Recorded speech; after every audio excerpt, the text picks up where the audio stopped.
man speaking in the city square, trying to tell somebody that he cares. Can you blame the voice of youth for asking what is true? Yeah, the ones that you're calling wild are gonna be the leaders in a little while. When will the lonely voice of youth cry, what is true? This our world's waking to a newborn babe, and I solemnly swear it'll be their way. You better help that voice of youth find what is true. And the lonely voice of youth cries, what is true?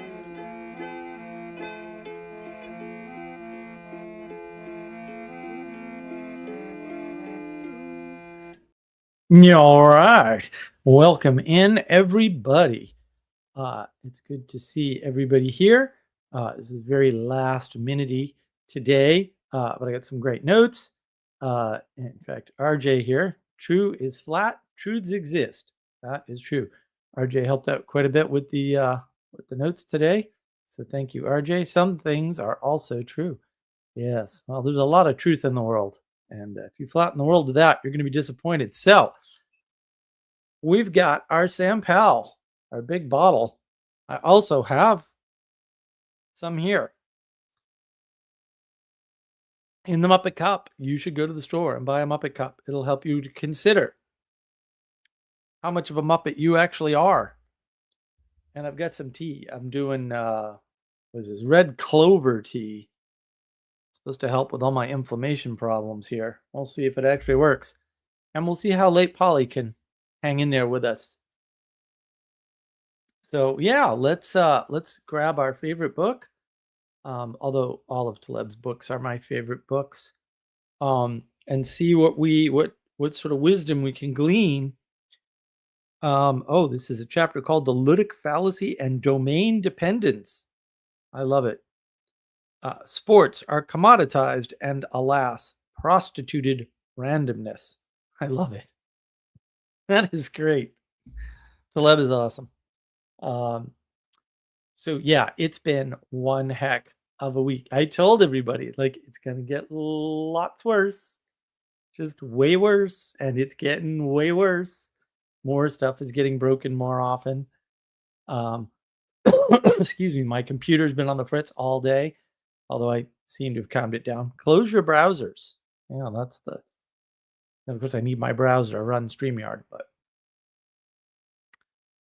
things are getting wild out there, and it's so funny because today was just like, oh, I have my topic, and we tried to get the thumbnail done, and we finally got it done, and that was all well and good, and everything was fine. And then I was like, oh, I don't have any notes, and then the notes just came flooding in. Eric Weinstein via Sabine Hassenfeld, which is even funnier to me. I'm like, I don't know how this vector happened. But this is an interesting vector for me, right? So yeah, it's been strange, all the flattening. There was a video I watched too on quote pro-felicity. That's a garbage term. These people have no idea what they're talking about. I'm going to explain that phenomena in my notes here today too. Why people are enchanted by these things. And mostly it's just people don't know where things come from. And so they hear something. Like my favorite one right now is chemtrails. So if you start talking about chemtrails and just look up, there's chemtrails. They've always been there, guys. So I don't know what to tell you. It's just you never looked up because you lived in the city, and now you're looking up and you're like, oh my goodness, panic, panic, panic. The world is attention, as Jonathan Peugeot says.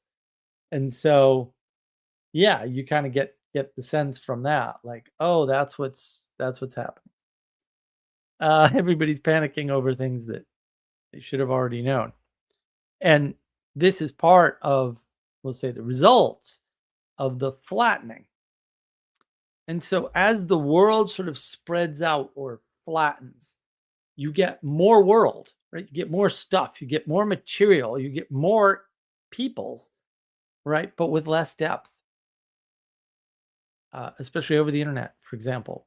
And so this spreading out is what's partly what's happening to us. Just everything's spreading out. Everything is, you know, quicker, right? Which leaves less time to go deep. You can go quicker, you can go deep. You can't go both, right? And there's all these trade-offs involved in this flattening that we're not even aware of. And one way that we perceive this is flat space. When you flatten the space, what happens is you get conflict because things are on the same plane. They have to conflict more often than if you have a hierarchy, a nice deep hierarchy where things can sort of flow and move above and below each other, and there's much less conflict. All right. And this flat space causes this binary thinking because you only have one perspective and you know there's at least one other perspective, which is perspective of the other person. And you can say truth lies in the middle of those two, and that's technically kind of correct. It's just all the truth doesn't lie in the middle of those two. Hmm. All the truth doesn't. Hmm. Yeah, that'll become important later. And the thing is, this flat space manifests as more conflict. It manifests as more, well, somebody's got to be right. And I have to my own perspective because it's all I have. Right. And then what happens too is the flattening of time. What does that look like? No history or the end of history. You ever heard anybody say the end of history? They're flattening time. Doesn't make any sense to say the end of history. It's a misunderstanding of how words are used in the English language. It's a low comprehension take, basically, right? Talked about literacy versus comprehension before, right? That's you don't comprehend what the word history means and implies and entails, and so you flatten time by ending history. Also means nothing's changing. Doesn't sound good to me. And the thing is, that flattening mindset of the flat world, flat space, flat time causes you to think of the online world as a flat thing. How do you explain why Jordan Peterson has a bigger YouTube channel than I do? We have technically, on paper, the same reach. We're both on YouTube, right? And then you can flatten that to pro felicity, which makes no sense, by the way, and is all recapitulation of stuff everybody already knew that's tied up with identity, actually, and the fact that you don't have one identity. You can't have one identity. It doesn't make any sense, right? You're someone's son or daughter, right? You might also be a parent to a son or a daughter, right? Like you couldn't possibly have one identity. That makes no like ridiculous. But that's part of the flattening again. And if we flatten the online world, we don't understand how it works. So we think, first past the post. That didn't happen on YouTube or Rumble or any of these sites. We think, oh well, they've got some secret trick or they're trying harder or it's the algo or right, all these excuses for why this flat view of the world isn't working.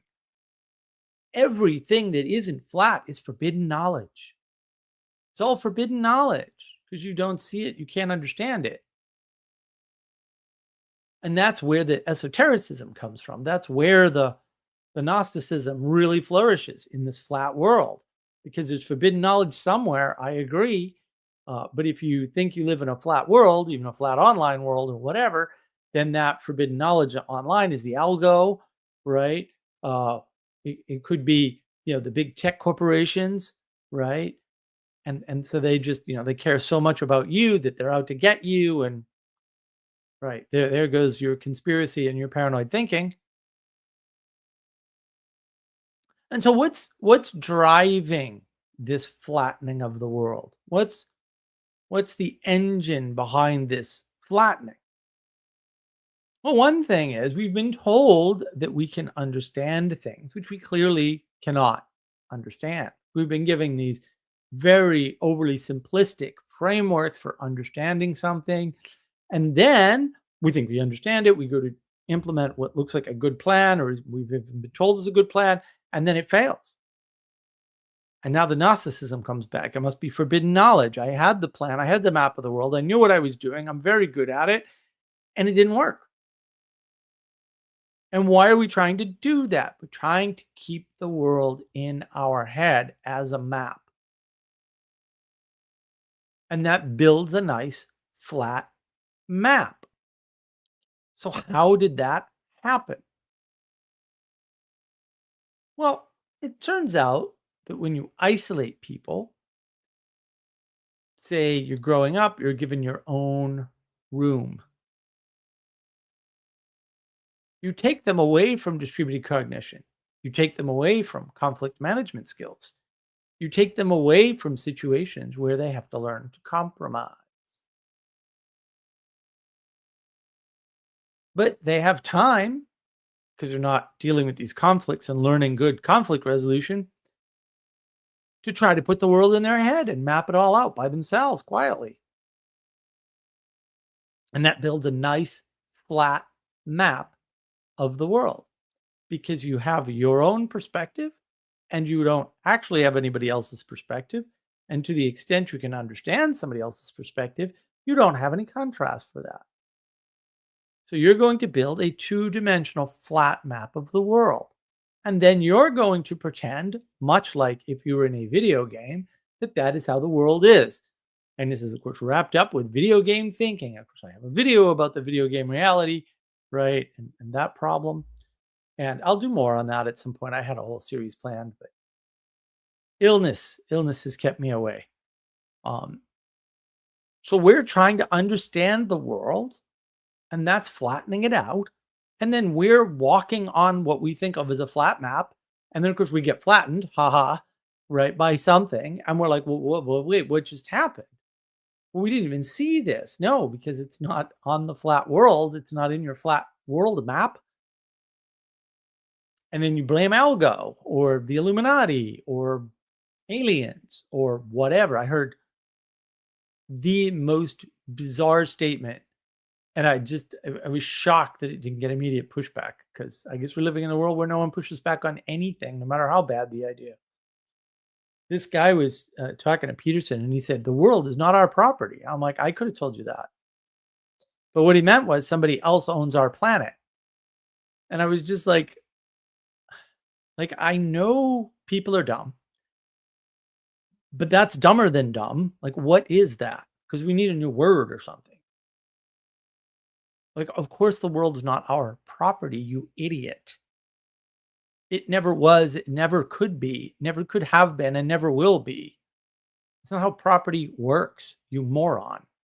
The world is so much bigger than all of the people on it. Hence, the people are on it, right? Like the sum total of humanity fits on the earth, and therefore the earth is bigger. I don't know why I have to say things like this, but I feel like people aren't understanding these basic concepts because they're in a flat world.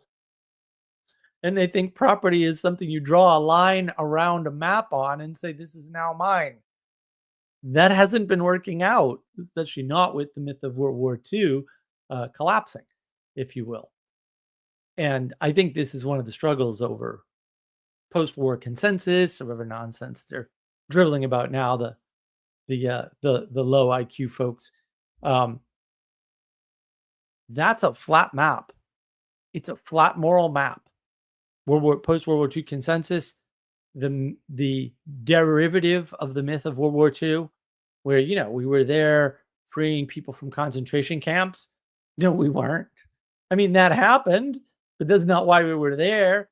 They didn't even believe in the concentration camps at the beginning. They couldn't have imagined a horror like that. Right? You got to understand the scale of what happened as the result of bringing industrialization to war. Right? It industrialized manufacturing, And then we had industrialized war, and that's still unfolding. Unfortunately, now it's automated industrialized war. Yay, industry plus automation. Thank you, AI. That's also what AI is best at. So buckle up, Buttercup. That's what happens when you isolate people. When you don't force them into conflict, particularly when they're young, they try to map the world out in their head by themselves. They generally have more time to do that. And it generally works pretty well because when you're a kid, parents are taking care of most things for you. But if you got siblings, your parents can't watch you all the time and they're going to conflict with you. And you're going to need to develop conflict management skills that you would not if you were isolated. So that might be one of many explanations for the flattening of the world. Helicopter parents are bad, but the side effect of helicopter parenting is things like this, where you're isolated. You're not learning the skills of getting along with people who aren't you, and you don't understand where you end and other things begin. And that causes an identity crisis because now you don't know where your own boundaries are.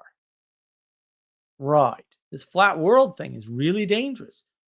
You spread out over the flat world. Another sort of side effect is you're in your head and not your body. When your brother's punching you, you're in your body and not your head.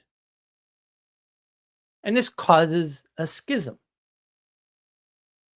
causes a deep schism between your head and your body. And this is where people get confused. What is reality? If you're asking the question, what is reality? I can't listen to you about anything ever. Because if you can't discern reality, we have nothing to talk about. Nothing. Because you have nothing to offer that we have in common. Because reality is the thing we have in common above all other things. So beware of these people. But the other danger in this is not just, we'll say, the existential crisis that can be caused by people being so disconnected from their bodies that they don't know what reality is, but also any large muscled, small brained gym bro, and I know they're not all like that, but boy, a lot of them are, sounds like a genius because he's pointing something out to you, your body, that you'd never thought of before. When you start to take care of your body, it turns out that has effects on your mind because it turns out your mind's actually encapsulated in your body. Who knew?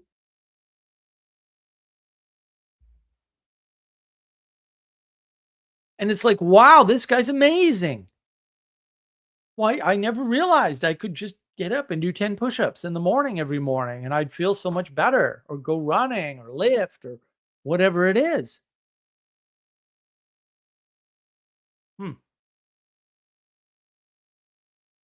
And in this flat world, it's very easy for people to keep you busy with more and more stuff to do. It gives you no time to process anything. You're not thinking. You're having experiences constantly. And that's why people are drawn to these 3-hour conversations on what is reality and unified field theories and theories of everything, because they haven't been thinking for themselves on their own by themselves. Because we hate that rote, repetitive, boring work. You know, the work that allows us to process, trains us to process better over time. Right. That. That's what we hate. And then we crave it later because who thinks about these things? No, who talks about these things? People who know these things because they experience the world correctly through their body and they're well integrated, they don't talk about that stuff. Why? It's obvious through their actions in the world. They don't need to talk about that stuff. So if you do, you're probably stuck in your head. That's probably not great. You need some repetitive work, some boring, rote, repetitive work. That'll give you time to think, actually, and train you to think better because you have to put your body on autopilot. And then your body's busy and your mind's busy, and it's very quiet because there's a synchronicity or a syncretism that happens. That's the only syncretism you need to worry about.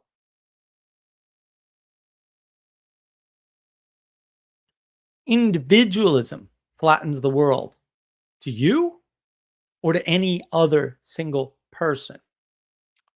And maybe that gym bro you follow as a leader because he introduced you to something you didn't understand before, even though every single person ever before you understood that. And that's actually where the problem comes in. Right? You can't be a philosopher in ancient Greece without being in the gym, without wrestling. It, it's not possible. And we've totally lost this concept to our individualism. It's flattening the world, isolating us, and it's causing us to want to be isolated or at least act as though we're isolated when there's no reason for that. And then the next thing you know, you can't pick up women.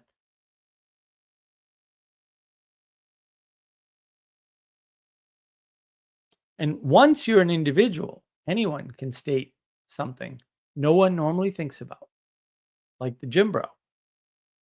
And bang, you have novelty, but it's been given to you. It's all for you. You own that novelty now. Very satisfying. Very satisfying.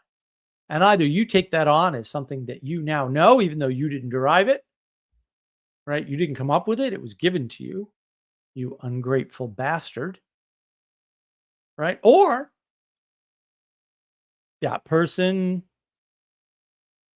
looks smarter. I'm going to follow them. I'm going to follow James Lindsay because he's got this thread of reasoning that I never thought about before. Yeah, no one else did either because there's no reason to. So he might even be right, but who cares? Bunches of people saw what he's talking about years before he did, and they've been taking actual action to deal with it. All he did was figure out what Peterson did to monetize the left and monetize the left, and he's still a leftist. See my 4 videos on Brett Weinstein and James Lindsay for more, although painful to watch, painful, especially by video number 4, part 4. Like it just kept getting worse and worse and worse. And then it just went to a place that I didn't think existed. And yet here we are. And what else does the flat world give us?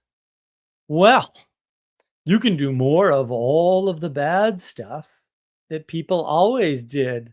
Bonus, you can do it quicker.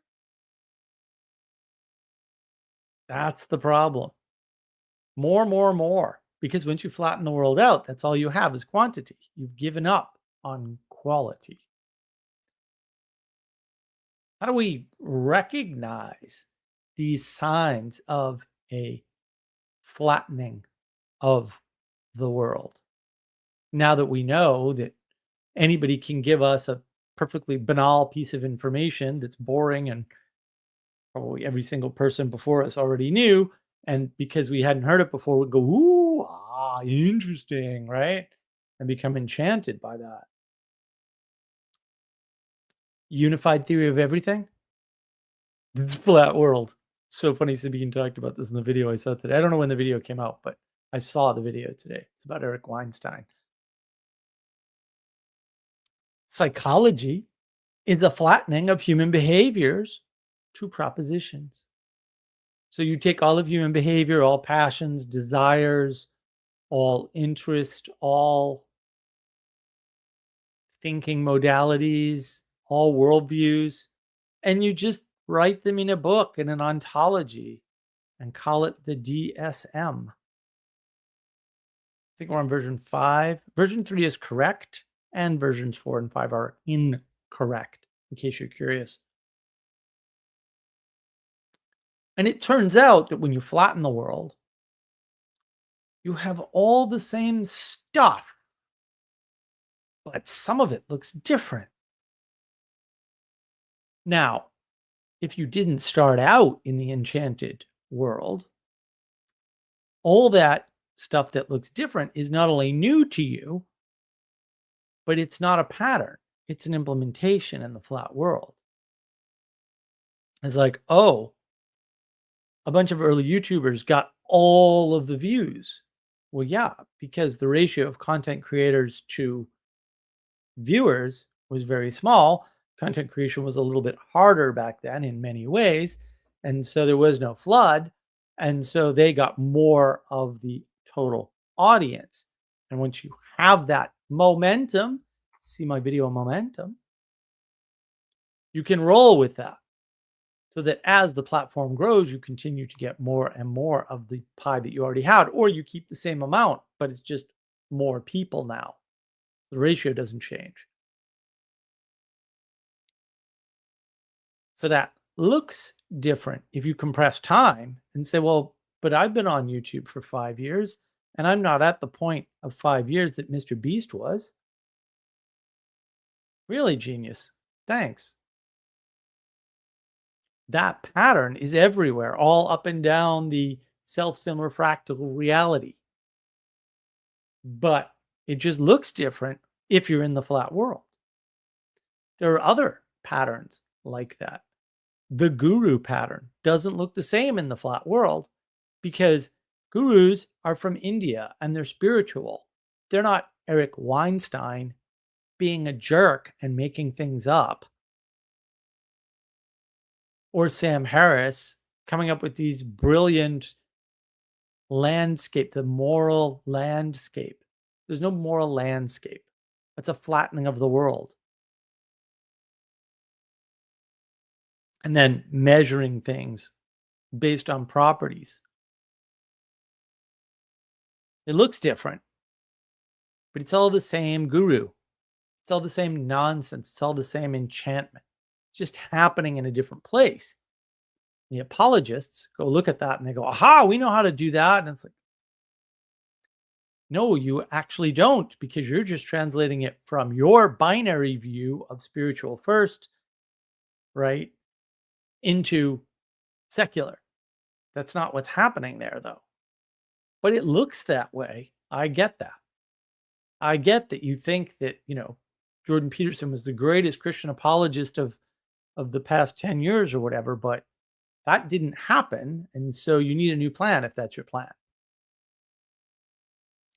It's a big problem. And the thing is, when you make a world based on flatness, you're stuck in that video game reality, right? It eventually, but far quicker than previously, blows up. And the good news is that it blows up one part at a time from your perspective, right? You jump on the Eric Weinstein bandwagon. He betrays you, screws the community, goes after a bunch of innocent people, right? And then you discover Andrew Huberman, right? And then you find out, right? And then it's Peter Attia. And then you find out, oh, look at all this stuff he used to say that he no longer says. He forgot to tell anybody. Oh, I no longer do that stuff because I found out it doesn't work. And then it's Jordan Peterson. And of course, you misread Jordan Peterson because you didn't watch my videos on Jordan Peterson. I should do at least one more. Maybe I'll do that. Let me know if you want to see more what Peterson did style videos. I might do that Jubilee one someday too, although I need to recover from that Jubilee interview. Sandbag interviews, terrible. You run into this problem where you're like, oh, Jordan Peterson did something completely I wasn't unexpected to me. If you didn't see that this is going to happen, you're the idiot. I hate to break it to you. The people who correctly predicted it years ago were still right, and you were still just blind. But no, go follow Atia instead. It'll be fine.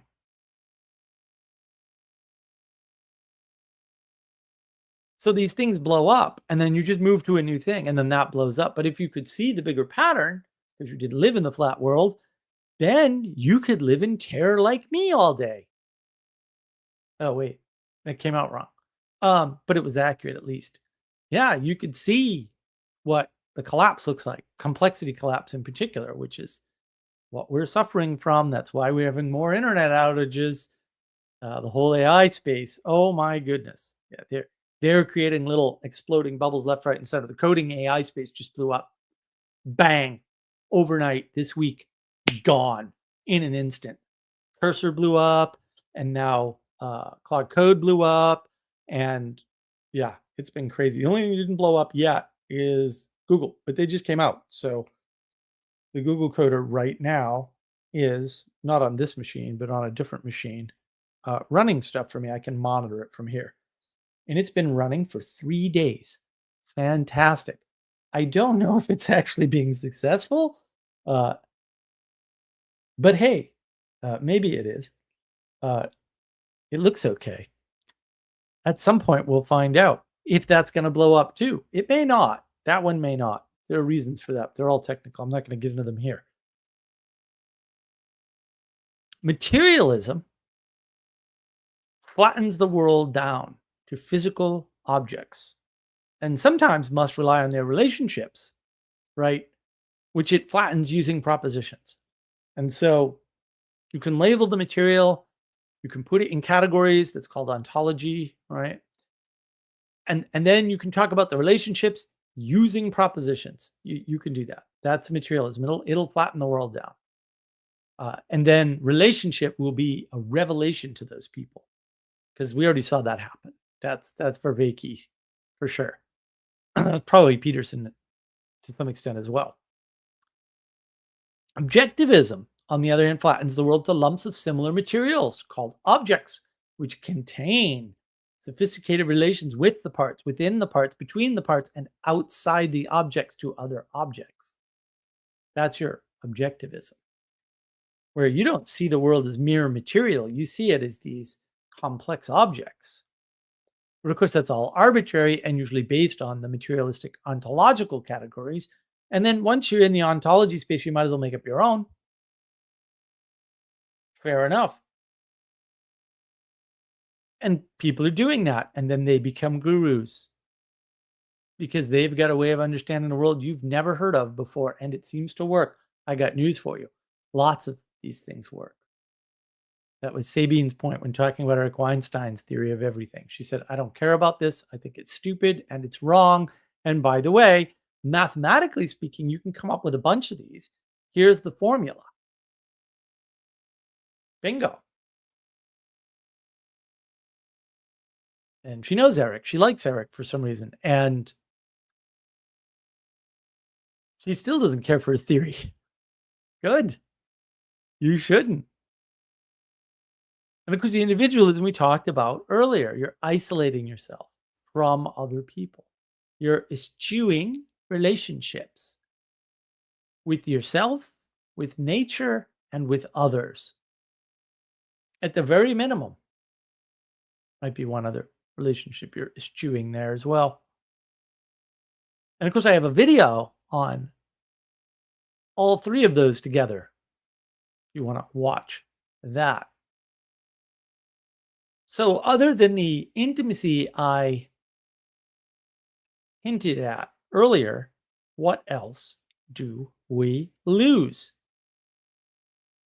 Symbolism, the symbolic way of interpreting the world. Why? Because we're not using the poetic information that is required to understand things. And just having it isn't enough. You have to work with it.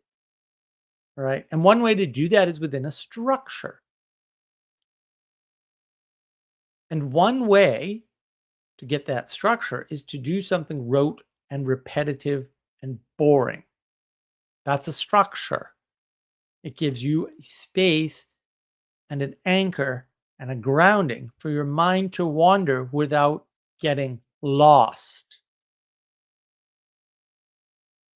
And while perhaps all who wander are not lost, maybe almost all of them actually are, unless they're grounded. If someone's not grounded, they shouldn't wander. They might be lost. That might be bad for them, and it might be bad for you. If you get enchanted by wandering people, you might get lost with them. In the flat world, symbolism's irrelevant. But once you hear it from the flat perspective, you can put all kinds of things together. You can put anything with anything else. You can make those connections in the flat world. They're almost infinite. Maybe they are infinite. Not a problem. They're wrong, but you know, you could say that the symbolic representation of Sam and Frodo is queer. You could say they're gay. Symbolically, that's certainly possible unless you understand symbolism, which, of course, if you already got to that point, you can't possibly understand symbolism. But whatever, you think you can, because in the flat world, you saw it. You saw the nice flat picture, and there you go. So we lose this ability to navigate the world using poetic information, which creates that deep interaction with symbolic items and patterns in the world that allow us to properly orient in the world and co-manifest meaning. And we need to train those skills over time. And if you don't train those skills, you won't have those skills. So we are working on a game, a board game to help with that. And of course, the book is going to be launched sometime past a Labor Day, possibly the week after Labor Day. It will be available on the website. Some small number of people will get copies before that. I'm probably not, with the exception of a few like personal interactions, going to offer it electronically because I think that's probably evil. And turning the page while reading is a form of this deep sort of physical meditative act, if you want to frame it that way. I just don't have better words for it off the top of my head. And that matters, as I pointed out earlier. It allows you to navigate poetically through the text, understand the deeper symbolic messages that are available in the book. And I'll let you be the judge of that, which means you have to buy a copy in order to refute me. There you go. More marketing. And then you must burn it because we're burning all the books and buy another copy. That's our strategy to make millions. So this lack of training, lack of symbolic muscle or poetic muscle or poetic capability reduces us back into the propositional tyranny. And the propositional tyranny, describing the world is not enough, explaining is not enough, I have videos on that too, causes a procedural tyranny. And that procedural tyranny keeps us trapped, especially when it's not acknowledged and we can't see things above us or properly the things below us, or make the asymmetrical connections that make quality relationships in the world. What's another single word for quality relationships? According to me, intimacy. There's your intimacy. And the loss of this poetic way of informing the world, because we're living in a flat world, we're trying to survive in a flat world, we're acting as if we're in a flat world, which is basically a video game. All flat worlds are video games. Means that we can't comprehend story. So a better story is not going to save the world. No one knows how to comprehend a better story. They can't even comprehend Plato's cave. What makes you think they can comprehend a better story? That makes no sense. It's wrong. It's wrong technically. It's wrong mathematically. It's wrong from common sense. It's wrong in every possible way. Beauty will save the world. Story will save the world. Music will save the world. You are all wrong about that. That's all flat world thinking. You've got one thing that's going to save the world. Good hint that you're stuck in a flat world, by the way, right off the top. Oh, we're going to apologetic our way to make everybody go to church. That's not going to work. The propositional tyranny, yeah, if they switch propositional tyrannies from Sam Harris to you or Sam Harris to maybe Jordan Peterson, they might get into a church because now they're NPCs. Sure. Is that what you want? Is that really your goal? Because I don't think that's your goal. And it shouldn't be your goal. And if you're going to do that, there's much better, more powerful, sweeping ways to do this.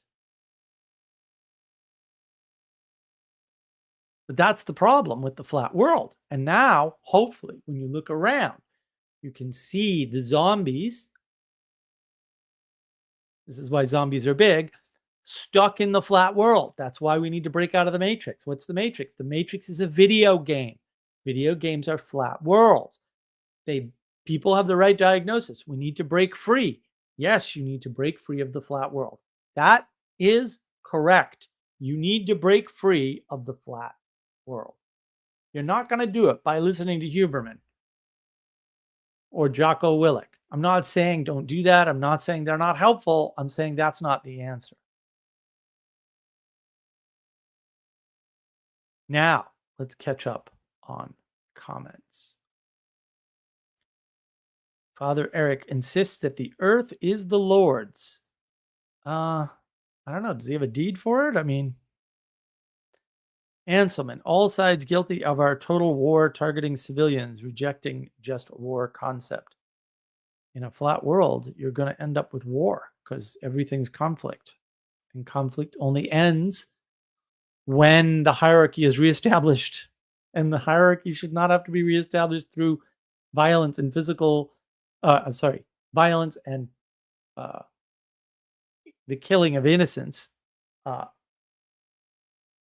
least the indiscriminate killing of innocents. That's what I wanted to say. But it will be if we don't solve it through maybe discriminated killing of non-innocents. Right.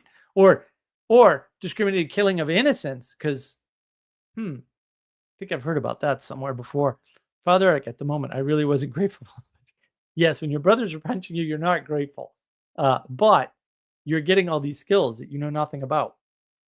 Especially at the time, right? You don't know that you're learning anything at all. You're just getting punched. Anselman, condemnation of crimes against humanity only invoked selectively and not universally. Well, I don't know what you mean by that. Part of the problem is it's the conundrum, right? So if I have $2 million in assets and somebody with $100 million in assets takes everything I own, what is the appropriate punishment? Right. Is it they should pay me $4 million to, pain and suffering, or is it they should lose everything? These are not easy questions. Right. And if responsibility is greater further up the hierarchy, then universality doesn't apply at all.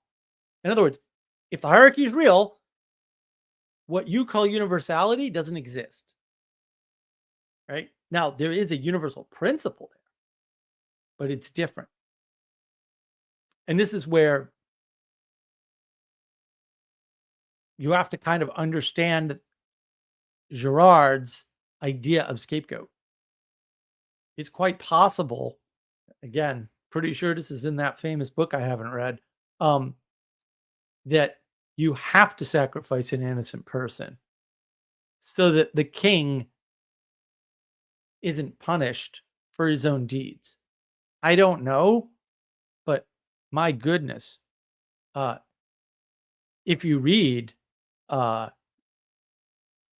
me where I might be wrong, because I don't think so. Father Eric, I was never smarter than when I was mowing the lawn. Exactly. Or taking a shower or what, right. Right. All that's going to go in my anxiety course one of these days whenever I find where the hell I did with it. Answering chores always a good occasion for prayer and meditation. Yeah, well, it's the perfect time. And coming up with genius ideas. Right. Exactly. Father Eric, Mr. Beast is also evil, which has certain advantages. Yeah, he's very driven by his passions entirely. And he knows it's unhealthy for him and he can't break out of it. And when he talks about it, it's like I'm on the verge of tears because I'm like, man, that sucks. What a terrible life.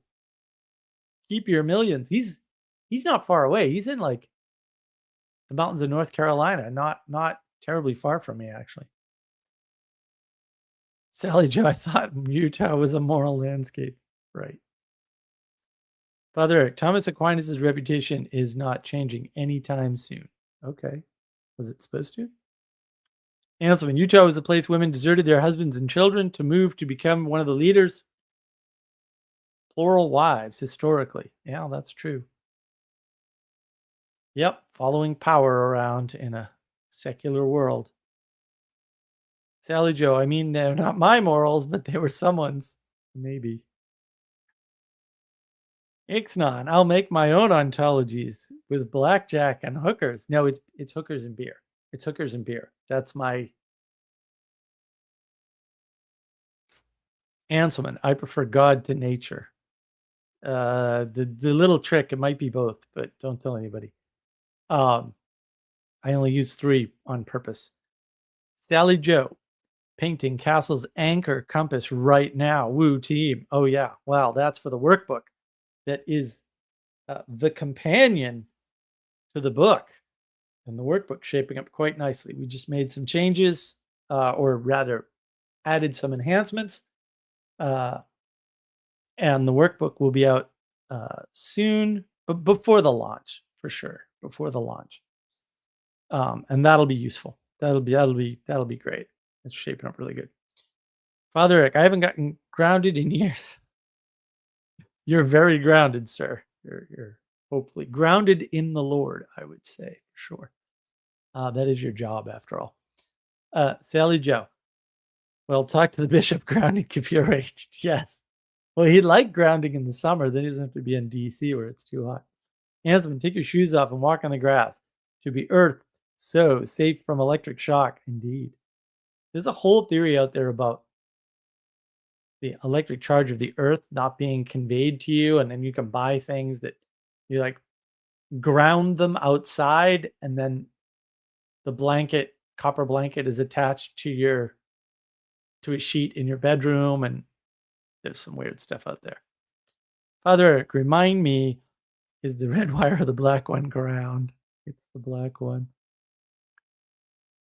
Sally Joe, black mostly or green? Typically, yeah, especially in 5 and 12 volt systems. Ansman, long time since I wired something up. Yellow green, isn't it? Yeah, yellow. Yellow green, yeah. The flat world, 007, the flat world is not enough. Indeed, Father, it's not. We should do a spoof like that. Sally Joe, sometimes white is hot, sometimes red. Well, white is usually neutral in electrical systems. Yellow sounds like Marxism. Yellow is pure Marxism. That is correct. Father Eric, we can give the NPCs a soul when they get here. Well, you don't have to, but I think they already have one. But that doesn't stop them from being NPCs. Give them a rosary, they'll get better. Well, that's quite possible. That's quite possible. I don't know anything about that, but I suppose it's possible. Look, if anybody would like to join in, I shall paste the link, and you can ask me questions or try to figure out more what this flat world stuff I'm on about is all about. You can also just do that in the live comment section, and I will do my best to answer everything that I feel appropriate, which means no, I may not read your comment, so too bad. It turns out it's my live stream and I can do what I want. That's how it works when you build the thing. That's how it worked with my book. I wrote the book. I get to say something about it anyway. And then defer all my responsibility to my editor. That's why you have an editor. If you don't have an editor, you didn't write a book. That's how that works. Some people will be confused, I know, but in the flat world, they just see a book. They don't see all the work that goes in. They just see a business making profit. They don't see all the work that goes in. They just see a business collapse. They don't know what's going on behind the scenes. It's all flat to them. They think they have a clear view, right? Because they have a clear view, but they don't have, we'll say, the penultimate or ultimate clear view, right? They don't have a superior view to any other person. All those persons have different views. It helps to understand that people have different perspectives. So, Ixnon, I think people would have to use the rosary to get better. That's possible. I don't know. I remember talking to this person once a few years ago. It's someone I met on Clubhouse, and she was telling me she was a lapsed Catholic. Oh, I went to the Catholic church today and we prayed. I think it was like a Thursday too, or it might have been a Sunday service, but I don't think it was. I think it was a midweek service. And she said, while I was praying, I very much got the sense that we were holding the world together. And I was like, yeah, that sounds about right. I don't know how you thought it worked, but that sounds right. But it was interesting that she could sense that. And she had been living in New York City on her own for a while. It's just like, what a mess. What? I'm going to talk about intimacy / meaning crisis. That's rampant among especially a certain age group, especially with women, actually.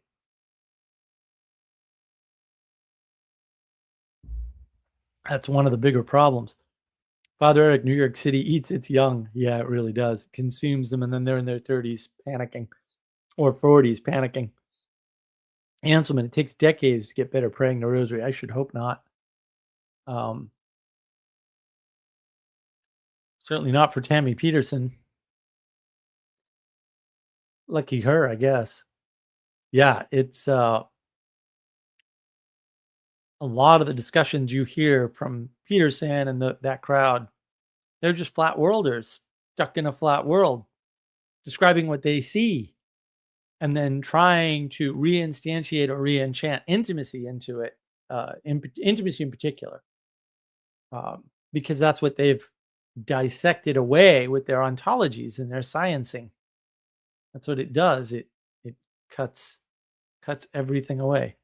Anselman, play on words. Oh, decades. Yeah, I missed it, Anselman. Sorry. I'm not fully on my game today. I was just napping before my live stream, which is live stream brought to you by napping. Yeah, my illness has been flaring up a lot lately. These past 3 weeks have been absolute hell. Which is why I don't have too many videos ready. Although the animation's ready. I have to do the voiceover for the animation. I might do that tomorrow. It won't be all voice. I gotta come on camera, but that animation is cool. It's really neat. It came out really well. Thank you, Castle. Castle helped, as always, because he's awesome. So yeah, that animation will be coming out soon, and then I gotta find a new hot thing to weigh in on, and hope that I have the brain power to do it and don't fall into a coma again. Yeah, and then hopefully the AIs will stop freaking out and actually be helpful for a bit. Yeah, or I'll have to actually review code for a long time, but it's a flat world. Oh yeah, Father Eric, Mark isn't going to catch that. Yeah, I'm not. See, it's not my fault. I had no chance growing up. Flat world. Ooh, it's Generation X versus the Boomers. Flat world. There's a lot of different tells for the flat world. Tons and tons. I bet Father Eric knows a bunch of them. Welcome. Well, the first thing you need to figure out is, are you looking at a flat panel screen, or are you looking at a hologram? Because, you know, the flat panel screens are flat, and that's a very, very quick and easy tell. True, true. But when you cast the world like it's a video game, like, "Oh, I'll go to school, I'll study this No, no, no, no, thing, Mark. I'll They've get a already job." fixed that. You're going to get a VR headset. That's going to fix everything. Yeah, yeah, yeah, you're gonna upgrade to VR headset because now you have more possible relationships because 'cause you've added a dimensional space in math, so it'll be fine. All these guys are just trying to create the holodeck because they think that's going to fix everything. And if we were even to begin approaching the Star Trek Next Generation technology, you should know that the day of the Lord is at hand. Excellent, excellent. Yeah, I mean, I think does that framework help? I mean, it's been interesting because Bruce in particular has been telling me like, "Oh yeah, I was talking to my wife about this, or I was talking to somebody about that." And he's like, "Your words, your framing is really helpful." I'm like, "Hey, that's great." So this Finally. is this idea of flat world we're talking about. That's the and Yeah. it leads to conflict inevitably because everything's trying to occupy the same space rather than stacking up hierarchically. And sliding past, yeah. It's But do sliding past each other. Yeah. right, but do you see that? Because like, to me, this stuff is like sunlight. Like, it's just so clear, and everybody else is like, "What are you talking about?" And I'm like, "You gotta be kidding. You can't see this? The world is so beautiful." Sometimes I could see it. Sometimes I can see it. But remember, I am still a recovering materialist, so True, true. the scars go deep. But that's why I was hoping maybe we could take as an opportunity. I'm still on about what I was trying to get at on Monday. Um, Mm. and so maybe Oh, we can yeah. go about this another way. And We should finish that. Yeah. yeah, so here's the two phenomena that I'm looking at and that I don't know how to explain. The first one, right? It's the late 1960s, early 1970s. You're part of a women's religious order, and everybody decides that we're just going to do new things all the time, and like we're not going to wear our habits anymore. We're just going to wear professional clothing. We're Yep. going to be professional managers, rather Yep. than doing the work that we're doing. We're not going to necessarily live in communion. We could have people or a community, we're going to have people living alone, all of these things, right? And like sometimes people get dazzled by novelty. I've been dazzled by novelty. It can happen to any of us, except for Mark, because it's just like sunlight to him. But whatever, the rest of us, we can't necessarily live up to that.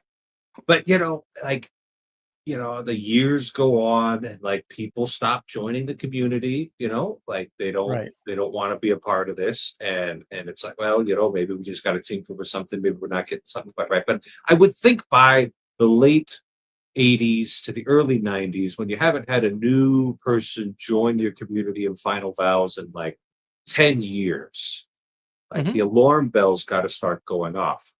Like, yeah, this isn't working. They This isn't they working. do. And well, sure, I suppose people might leave, right? No, but they And won't. and But so what? If you're flat worldview, you're not gonna blame. And if you flatten the world, there's no history, so you can't go back. You'll notice they all say we can't go back, every single one of them, and I'm like, okay, "Oh, sweet summer child. Oh, you okay, can go back." so you're looking at this and you're saying this is a flat world phenomenon. We can't go back. All right, because that would be the best explanation. Because like they will prefer there's this euphemism in canonical terms because when a religious community is dying and we need to figure out what to do with their patrimony and we need to seek the permission of the apostolic see to allow it to become extinct because you have to consult them every time, Yep, um, yep. we say that their communities are coming to completion. Right, right. Okay, so let me try this framework. Let me see if this framework works. So, but before I do that, I gotta catch up on these comments. Now listen, guys, I'm just reading somebody else's comment, okay? The fact that I totally agree and this couldn't be more true has nothing to do with it. Ixnon, flat world, conflict, Protestants. Maybe goes in reverse order, but Yes. Handsome. And didn't that result in greatly reduced numbers? I probably hadn't finished yet when he wrote that. Yeah. Okay, so here we go. Let's suppose that the world that you're in doesn't have some feature that you think it should have, rightly or wrongly, right? And you think the solution is something new because maybe something new and novel came along and it looks like that has taken something from you, right? Either in actual or potential. In other words, it drew something away from your group or it's so attractive that nobody goes into your group anymore. Okay? The conclusion from this is that people want new things. Okay. Well, when we make the world new at the layer that we'll say you and I exist, you are expanding the plane, the horizontal, the level You're field. expanding it horizontally. You're expanding it horizontally. Okay, That's so what you're doing. because of the And is that's it a like you're flat. just adding another novelty next to you? Yes. Okay. Right. So one way to think of this is so we're over here. There's something over here that got introduced. If we move closer to it, then we can attract more of those people. And in the flat world where it's linear and discrete, that should technically be true. But it never works like that. It's not true because we don't Because the live in a thing flat that world. brought your community together wasn't at the level of your community. It was something above you, right? Exactly. And maybe you Exactly. drifted away from that thing above you, but you could get back to it by returning to the source, right? You could, and you don't have to go. We'll say you don't have to backtrack to go back. And I think that's where people are confused. Mm-hmm. Right. Well, that would explain a whole lot of the post-Vatican II stuff. If you've got this flat world conception, because the reforms of the liturgy are nothing if not flattening. Right. It's smushing the Roman Rite, basically. Yeah. Thanks, Annibale Bugnini. Really appreciate that. And then but it's this intransigence against because I see it, and people who are of a certain generation or who have imbibed a certain mindset lose their mind when you suggest we could go back to something. Right. And it's always the same thing. Well, you can't turn back the clock. Well, I know I'm not going to turn back the clock. I understand how time works and that my participation in it goes in one direction. That's not complicated to me. But what if you tried this thing? Yeah. They have symmetrical time. And so to go back is to backtrace your steps. There's no other option because they have symmetrical time because they flatten time. Because the thing, they can't conceive of the spiritual thing existing above the ebb and flow of time. And so obviously you'd be bumping your way back through all the material. Whereas it's this thing is still, up in the heavenlies, wherever it is available. Concept. Yeah, it's still available. And so we could just maybe, tap into it again. Okay. So if it was here and your path was this way to get to it, but then the shiny new thing came along and you moved to here to get closer, your path is this, not this. And they don't understand that because we've lost the poetic way of informing the world. So the other thing that happens is if you believe in an equality doctrine, like all people are equal or something crazy, then you're going to want to bring the thing up high to more people down below. Everybody should have a say in our decision-making process. No, it's worse. Every priest should have the same level of understanding of the Latin Rite that I have. So we're going to flatten it. Right. Well, no. That was exactly what they were saying. And it wasn't the priests, it was the people. Right. Yeah. Yeah. Oh, look, Father, I didn't read it. Weird, huh? Weird. It's almost like it's a pattern. I've ceased being surprised by this, Mark. It's almost like it's a pattern. Okay. Yeah, I know. I Now do this all the time. here's the part. So all of that is just a good old fashioned, navigating patterns, classics right there. Here's the thing that I'm chewing on. This is just my anecdotal experience, right? But this hits women's religious communities way harder than it hit men's religious Mhm. communities. Yeah. And that's the phenomena I was trying to account for with my strange musings about conservatism on Monday. Like, well, what would it, and Men are stupid and they follow, and women point. And if you destroy that which points, especially if it points up, what are the men going to do? so I'm talking about like you've got a women's community, right? So all the Yeah. women have their community, and the men's community, and there's something about the women's community where they just seem to loyally run the bad program all the way into the ground, They were pointing up. and now they're Now they're pointing pointing sideways sideways, and that doesn't work. and Yeah. everything collapses because no one's looking up. If you're not looking up, you're not striving up. And if you're not striving up, you're going down because entropy is real. Entropy exists. Entropy Mhm. is a factor. And that's the asymmetrical. Like there is no state of no motion. Like that you weren't born into a creation with a state of no motion. That doesn't exist. That's ridiculous. Yeah, yeah, okay. That works. Yeah, and then so you get a corruption of what might be, we'll say, proper conservatism, right? First of all, Og is stupid and Og is lazy. So Og's not going to tear down Chesterton's fence anyway, because why? Mhm, mhm. It's a Og knows perfectly he's good dumb. fence. Yeah, yeah. Yeah, and Og's like, well, Og no understand fence, but Og no need to understand fence. And I've been watching Babylon 5 again. Uh, so good. As one The does, as one philosophy does. The philosophy is so good. So at one point, there's Zathras, and I think it's the second or third episode with Zathras in it, and they're telling Zathras because of the time travel thing, and it's all right. I hate time travel stuff, but this one's all right. Bad Pie did it okay. They were Time early. travel stories could either be consistent or fulfilling. Yeah, You don't yeah, get both. yeah. You don't get both. So they're telling him like the next time you see me, don't recognize me. Like just pretend you've never met me before. It's very important.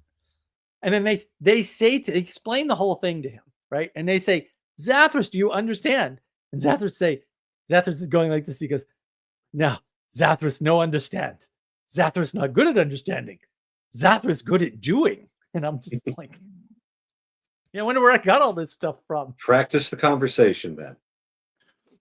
Yeah, it was great. He's just like, no, I'll do it. I can do what I'm told. I don't need to understand a damn thing. But that's the male ethos is Mhm. we just need to be given a mission. That's why Jocko Willink works, right? That's why these guys work. They're like, listen, the gym is great and go to the gym. And then if they take 2 hours to say go to the gym, it's good for you or whatever. You feel intellectual, even though you can't, the stuff they're talking about, that information doesn't take that much time to convey. This is why I can't listen to those guys. I'm like, guy, could you hurry up? I just need the data.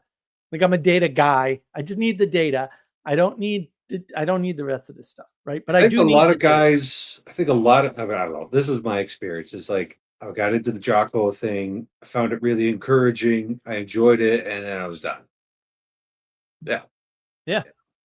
Well, there's nothing wrong with any of it. It's just incomplete. It's like stoicism. Stoicism is great, especially if you're in trouble. Like if you're in trouble or you're suicidal, stoicism, baby, do that now. Just drop everything, stoicism up. Grab the stoicism Bible. Um, can you tell I've been working on my workbook? Um, and get to it. Just stoicism your way through that bad boy until you can upgrade. That's fine. But like get the stoicism, do that immediately, right? But in the flat world, for men, that works. But when you flatten women's worlds, that's your intimacy crisis. So one way to look at it, I don't like to look at it this way. This is a valid way to look at it. The intimacy crisis is what happens to women, and the meaning crisis is what happens to men. because men's meaning comes directly from women. It's not that hard. Yeah, yeah. I mean, it's probably a little more complicated than that, but that's a nice starter. It's a quick and easy flat world way to understand what's going on, right? In reality, it's the intimacy crisis that causes the meaning crisis, and the intimacy crisis is caused by the propositional tyranny, which causes other things like the procedural tyranny, right? And that's just all wrapped up in the knowledge engine model. If you haven't seen that on Navigating Patterns, check it out. And that's all wrapped up there. And then once you understand that, it's like, oh, I see what's going on. Like I can totally see why, like that's wrapped up in education. What did we do in education? Right? We reduced or completely eliminated music, art, gym, and recess. And maybe not everybody needs to do all of those things, but probably everybody needs to do at least one of those things. No, everybody needs all of those courses all the time throughout their early school. See, okay, yeah. Like Grammar school. yeah, grammar school, sure. Yeah. It was good that I was forced to do art in grammar school. Yeah. I just besides doodles in my textbook, I haven't done any since then. I suck at art. I can't draw. I used to make, I probably still have them. I made little flip book animations with little asteroids things attacking. So, yeah. No. Sally Joe's got it. Like Sally Joe, if motherhood was a job, it's a bad job, but it's a vocation. It's a good vocation. I mean, it has to be the worst job in the world, right? It has to Oh, be by the worst job in the far. world, No right? question. Your boss doesn't give you any time off. You don't get any sick days. They're entirely unreasonable, right? No HR department, no one to No appeal H, to, no, yeah, just the worst possible working conditions ever. and Um, no sleep in the beginning, and on and on like and on. brutal work hours, right? Brutal Just work hours. Oh, yeah, terrible. it's amazing that anybody can put up with it. The workers in the mills only had to work 12-hour days. They had it easy. Golly, yeah. I'm You just didn't get saying. woken up in the middle of the night, to like clean vomit up off the floor, Mhm. like you were off once you clocked out, you were done. Yeah, Yeah. and they complained anyway. That's coming soon, coming soon. That was from the research. I had to do a bunch of research for my hierarchy video, which I thought I was gonna record this week, but conditions prevented it. Yeah, and if you don't have that sense of vocation, this is the same thing, right? The Protestants are all realizing, oh, you don't worship Mary because there's a thing called veneration, and they didn't have a word for that concept, and now they're like, oh my goodness, that's totally different. It's like, yeah, thanks, genius. Um, but that's the flat world, right? Where you have like confession means talking. Like what? No, right? Any sort of uh admiration towards an ideal is worship. It's like, no, like I don't like, what are you talking? Right. And those are all flat world things. So that is like where I see some of the places where I see the flat world, right? Or somebody going like learn to code. I'm like, no, please don't learn to code. We have too many terrible coders. We don't need you being another terrible coder, because then what happens is someday someone's going to invent AI and they're going to train on your terrible code, and then AI is going to mess everything up. Well, that might have already happened. Oh man, so maybe the most valuable thing that the world could have, or maybe not the most valuable thing. A valuable thing the world could have would be a data set of actually good C code. We do. We have NASA's code. NASA Okay. NASA writes the most bug-free code in the world Well, yeah, in it C. kind of has to be. It has to be like It's it's really hard to get a 98 patch. It's really hard to get a patch out to space. it's 98.7% pure bug free or something. It's insane. And which is, The thing 15 is that they or actually have to test their code. well, it's worse. So with NASA, because it's a government organization, there's a side effect, which is when they decide to build something, they freeze the tech. at a certain date, Right, and because they they have to just settle start on that getting bid tech, out. and Yeah, that doesn't get released for a minimum of 5 years. So yeah. they're writing code on a frozen platform for 5 years before it's released. So they have 5 years to test every aspect of that software to make sure it works, Mhm. and they That's do. a great idea. That's a great idea. That's if you're It's the gonna way put it should be something out in this. done, Yeah. but we're moving so fast, right? And we're creating new things, so we're making the world bigger, at least in the flat sense, right? We're adding more horizontal stuff to it, right? And that causes us not to be in communion anymore because we're just actually further apart, right? And and that causes us to move more because more people are kind of flooding down from above into our space. And then we're also pushing people out. So part of the fall of the fourth estate is accelerated by YouTube and the fact that I can do this, right? And then nothing's reformed in the place of the fall of the fourth estate. See my video, right? Nothing's reformed, as in formed again to fix the fall of the fourth estate problem because everything's still And spreading this out is how because we more people are coming online. yeah, this is how, I've got the plan. Got the plan. Nobody's gonna do it, but, like, you just get the Roman Rhoda to judge the Epstein case.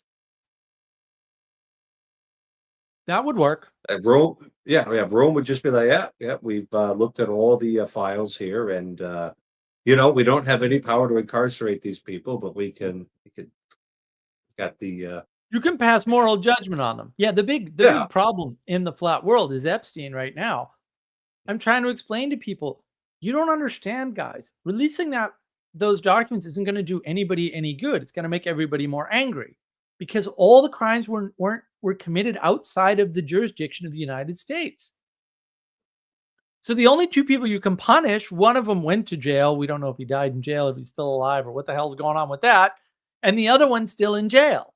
Those are the only two people you can prosecute in the US anyway, whether they're citizens or not, because no crimes occurred here, even if you can prove that they're crimes. It's very hard oh, but the to Roman prove. Pontiff has universal jurisdiction, That's universal right. immediate jurisdiction, so, That's right. So that would fix the flat world problem with Epstein in a heartbeat. And nobody wants that answer, right? Like the Protestants would all scream bloody murder because that's all they ever did anyway. They're not good for nothing Protestants.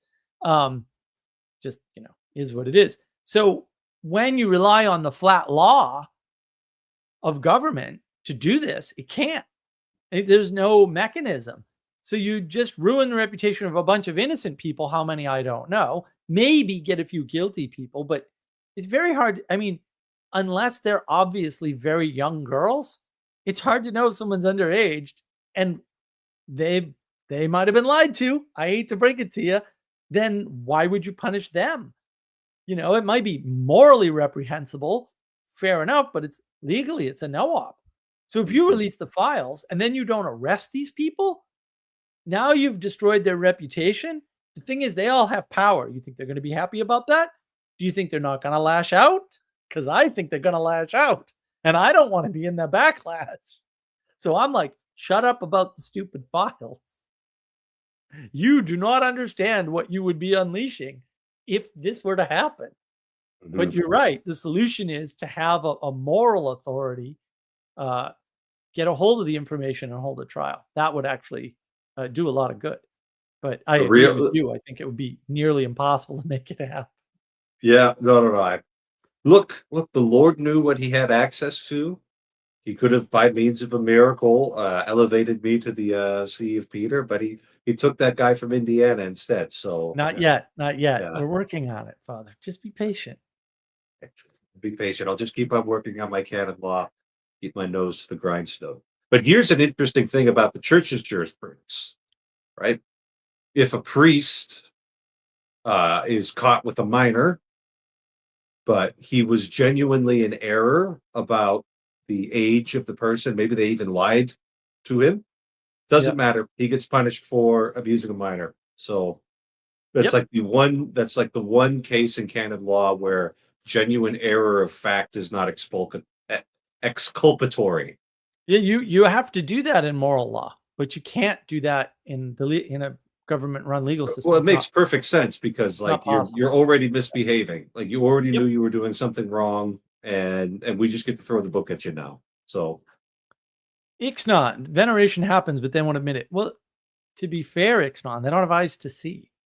So they're doing a bunch, like Paul Vanderklay talked about this all the time, right? Like, oh, we have icons. We have icons. They're usually in the back office and they're usually sitting on the right. Okay, then, right? You just want to allow them in the church. We have statues. We have saints, Saint Luther, right? Like they have all that stuff, right? But they don't have words for it. So they pretend it doesn't exist because we're in a propositional tyranny.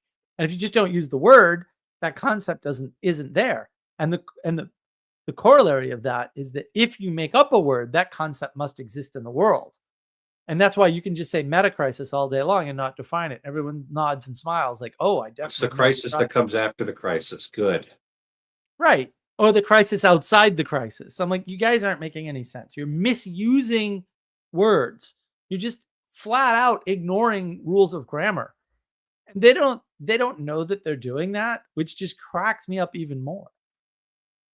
They have no idea. Like Jordan Hall had no idea. He's like, oh, I see your error. I'm like, bro, I'm not the one making the error. I was trying to help you. But if you're going to have that attitude about it, there's nothing I can do for you. And that's fine. Like, I'm not, like, no one came down and said, you must help Jordan Hall. No, it's not on my list. I just thought I'd give him a hand. But if you're going to be arrogant about it and tell me I'm confused when you can't explain how, because I'm definitely not wrong about that, then good luck. I mean, I'd try again, but I did my reach out. I think people are very confused too, Father, about, like, I've seen this pattern a lot. Like, if you make the effort and you get, declined or whatever, you've lost nothing but gained everything.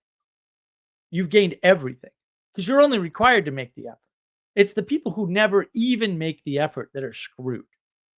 Right? Because people do that to me all the time. They're like, well, yeah, but what you didn't work. And I'm like, well, you don't know that because a lot of what I do happens way Twitter. after the conversation. Well, Right? you do it publicly on Twitter, right? Yeah. But also, if I try, all the people who didn't try are, they're not doing as well as I am. So the fact that I didn't succeed at whatever it was you thought I was succeeding at or supposed to succeed at means nothing. And people do this all the time. They go, don't you want 1 million people on your YouTube channel? I'm like, no, that sounds awful. How would I keep up with that? Jesus, these past 3 weeks, I couldn't have kept up with comments if I had 1 million subs. That wouldn't work. You hire somebody to take care of it for you, which is something I think all bishops should do for their social media, but never mind that. Potentially. But what was I going to say? It's a consequentialist ethical system that they're, even if they don't formally embrace that, it's some form of consequence, and that's obviously a materialist thing because in the flat world, obviously I can see what the effects of my actions are going to be. I could chart that out, and then I could do the right action that'll have the good consequences. And Exactly. then what I'm thinking and planning will happen, and like that's actually an insane moral theory. Like it is insane that you can think that in a proper moral action, right? So something more complicated than dropping the pen and it falls. Yep. That you'll actually be able to know even one of the consequences, much less all of them. All of them, right? Right? Like all of them, all of the consequence. You're going to understand all of the consequences of your actions because, like, you don't know when that ends. Like Thomas Aquinas wrote a book 800 years ago. People are still reading it. Like, he's no longer responsible. But that you're just kind of intuiting, like a virtue ethics. Think I can beat him? Think I can beat him? No, but that's fine. Like if you could do a little bit of good, that's better than most people. So it's already where it's so funny. I was talking to Castle the other day, and he's talking about all this. He's like, "Oh yeah, well I did this and this happened," and finally I stopped. I said, "Castle, I feel like I've heard all this before." I feel like, in fact, this is all from the book. And he starts chuckling and he's like, well, yeah, it is. It's just like, all right, I just fair enough. But it was just it was really, really funny. I was just like, why are you telling me all this? Like I gave that to you. But it was good because it was working. But I did want to revisit this idea of conservatism. So maybe another factor in what you perceive as conservatism is wrapped up in momentum, Mhm.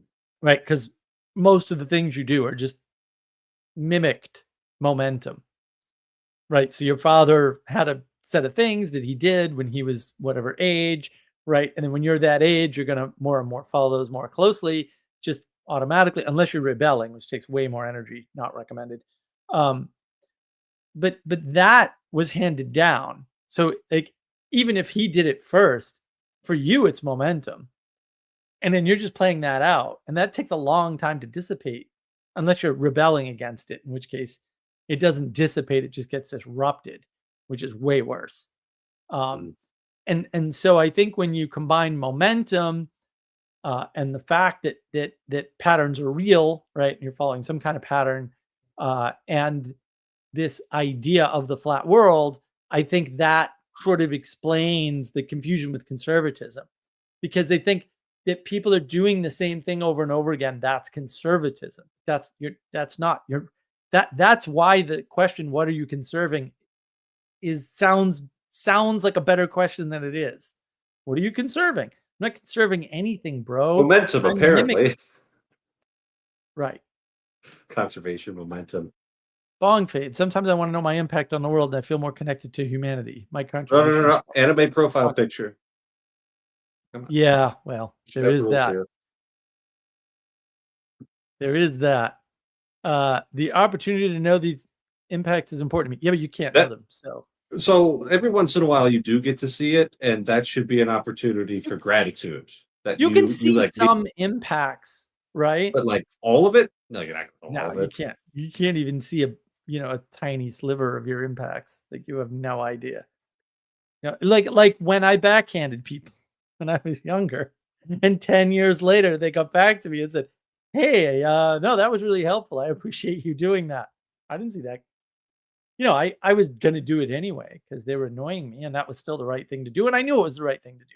Did I know they were gonna see that 10 years later or 8 years later or 5 years later and then tell me? No, but they did, which is nice. How many people that I backhanded didn't see that, right? Or saw it and then didn't say anything to me, but got benefited from it nonetheless? I don't know. I have no access to that, Yeah, and yeah, that's and the problem. maybe you only really helped one person, but that made that person a better father, 12 years down the line, Yeah, and their five kids are yeah, I like, think. yeah, yeah. But if you're see in a flat world, you're wrapped up in your impact around you because it's flat. And I Mhm. don't actually care. Like people tell me all the time I'm mean. I'm like, well, you know what? Your opinion means nothing to me. So you can say that if you want. I'll even pretend like that's having a real impact on me. Oh yeah. Oh, I'm sorry. I don't care. Sorry. Just I don't know you. I don't care. I've been online a long time. Uh, I know how this game works, right? And that's the problem when you're stuck in the flat world. It's all direct, linear, discrete impacts on you, and none of it has anything to do with what's actually happening. What do you mean by the flat world? Well, you're gonna have to like listen from the beginning. Like I don't know what else to tell you there. That was the point of the stream, was from the beginning, was explaining the flat world, and I did it in roughly in 3 maybe 4 parts, right? I did it in the sort of what it looks like, right? What the results are, right? What the impact is, and then it really didn't get into, we'll say, alternative.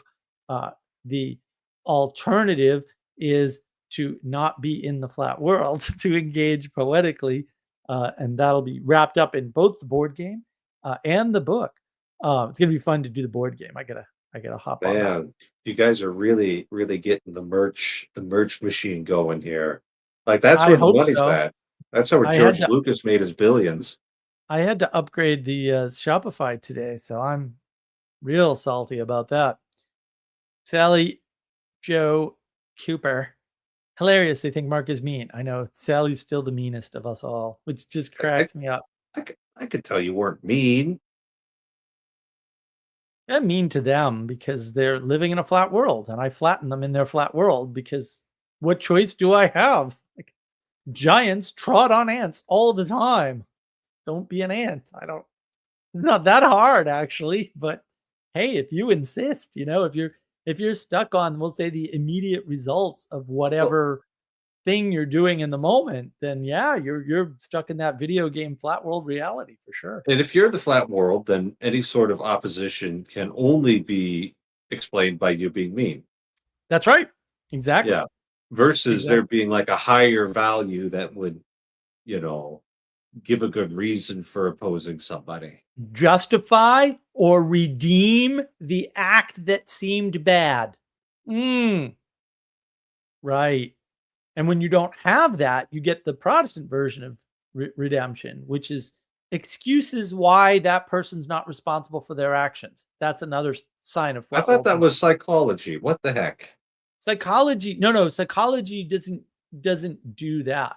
Psychology just explains all the functions within the mind.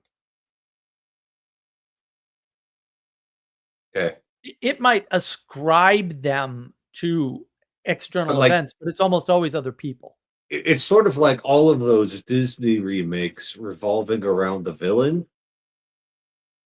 Um, they're just like, well, the reason that, Maleficent was bad was because somebody betrayed her when she was young and now Right. she's like this, right? And now she's like, Which is just, and it's sort of like, well, it's the most non-explanation ever, right? Because then it's like, right, well, why was the person mean to her, right? And yeah.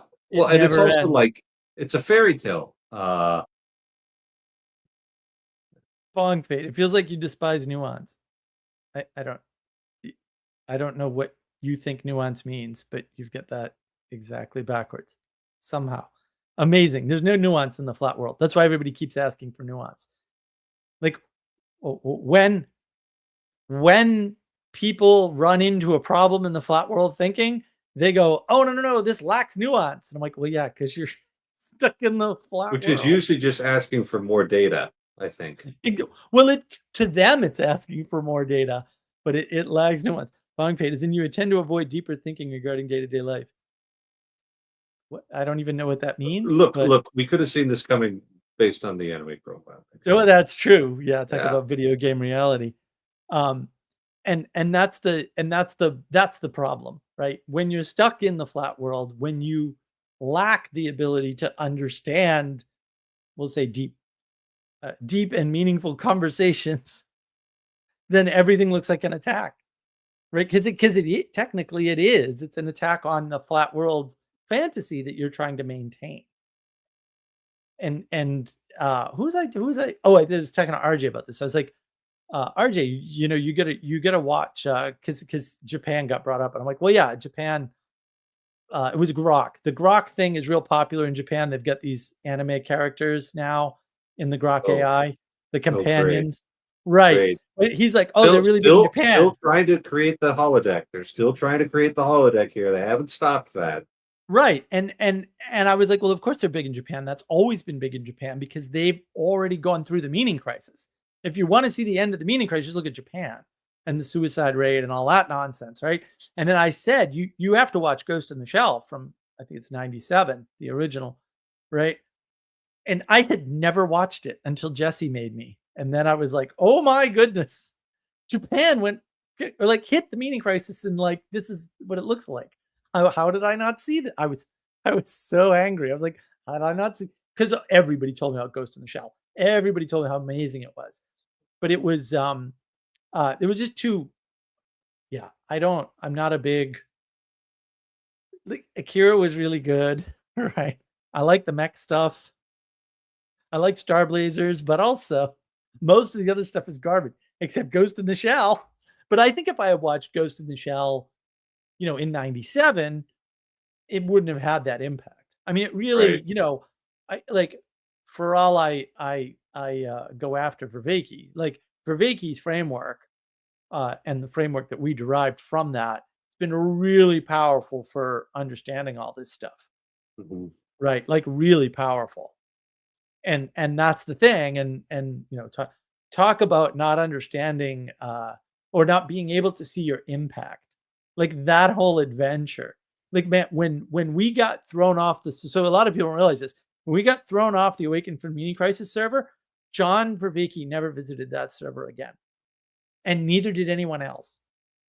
Now, there's no direct reason why that should have happened, other than the signal that that place had gone completely insane, right? And that's the problem. Uh, the place had gone insane, and so people were avoiding it. Yeah, thank you, sir. Yeah, Ghost in the Shell is fantastic. Ghost in the Shell is Japan presaging or maybe reporting at the time. That would be, I'd have to dig into that to know the end of the meaning crisis. Like if you watch Ghost in the Shell, all of those questions are the questions we're struggling with now in the larger stage. Every single one of them. Also, if you read Moby Dick, like this has been coming for a while. The Moby Dick book club on Father Eric's wonderful channel is great, and I go into great detail there on some of this stuff because it came up in the course of the reading, and I'm very grateful. Like I don't, yeah, like what is the impact of that book club? Because people are watching that we don't even know. So we'll never know. We'll never know. We'll have no idea, right? But we can trust that it's good because it was a good book club. Or And Lang's even if creation in mysteriously 40 episodes somehow, which I don't know, man. I get kind of I get a little jolt. Like, what do you mean we did exactly 40 episodes in this book club? How did that happen? I don't understand. I really don't. Like, you couldn't have seen that coming. There's no way. Like, we were all on the last episode because we knew it was going to be the last episode, going, wait a minute. Like, this is episode 40. How did that happen? We have no idea. We have no idea. Sally Joe, is Ghost in the Shell set in 2029? I forget. But it could have been done then, right? Easily. Of course, I've read Atlas Shrugged. Atlas Shrugged is great. Ayn Rand is not a philosopher. And Flat World confirmed. I'm very Flat World. Still an Ayn Rand fan, but my goodness, what a flat world. Poor woman. But she great. Yeah, look, we've all inherited this flat world from the myth of the Great War, roughly speaking, or the myth of materiality. Right? That's yeah, yeah, like I recall, in my high school days when I was just living in the inherited flat world materialism that I'd been given from whom I don't know. I was really into the Foundation series by Isaac Asimov, and they had them all at the Mm, local library. And I had plenty of time to read books back in those days because why not? And yeah, and it's a really interesting progression to watch, right? I'm going to spoil some of the Foundation books here, so like if you don't want it spoiled, in the very early Foundation books, it's all very scientific, right? We have the discipline of psychohistory, which can predict the grand course of human events, and the galactic empire is at the verge of collapse. But if we change the starting conditions, instead of having 10,000 or like 100,000 years of darkness and war before the next galactic empire rises, we can keep it down to like 30,000 years, and the way we're going to do this is by setting up this foundation that's going to preserve scientific knowledge and like guide things. And it's all just, and it's got this very curious, it's like, well, if you're trying to model like a fluid simulation, you won't be able to know what exactly every particle is going to do, but right. you can know what enough of the particles are going to do to be able to. And so that's how he tricks you into Right. thinking that you can simulate history the same way Right. that you simulate particles, right? So that's all very interesting. You've got Foundation, You've got foundation and empire. You've got second foundation. Second foundation's where it gets things interesting because there were actually two foundations founded. One of them was the hyper scientific one, and guess what the other one is? You ever read these books, Mark? No, I've never. The No, I I don't. Yeah, Asimov, right? It's like a okay, 4-year-old. So no, understood. I was into it in high school, right? But if you fair. had to guess, right, he's playing out this universe that Hmm. he is creating, right? And he's creating it as he goes along. What does he have to introduce in this second foundation? Spirit. Yes. Now, how do you think he tried to do it? Uh, through demons, Not quite, not quite. Get more scientific about it. through robot demons. Not robots, not robots. No, what robots? Psychics. Psychics. Oh, Second psychics. Oh, foundations. yeah, The second the other foundation's full trope. of psychics, right?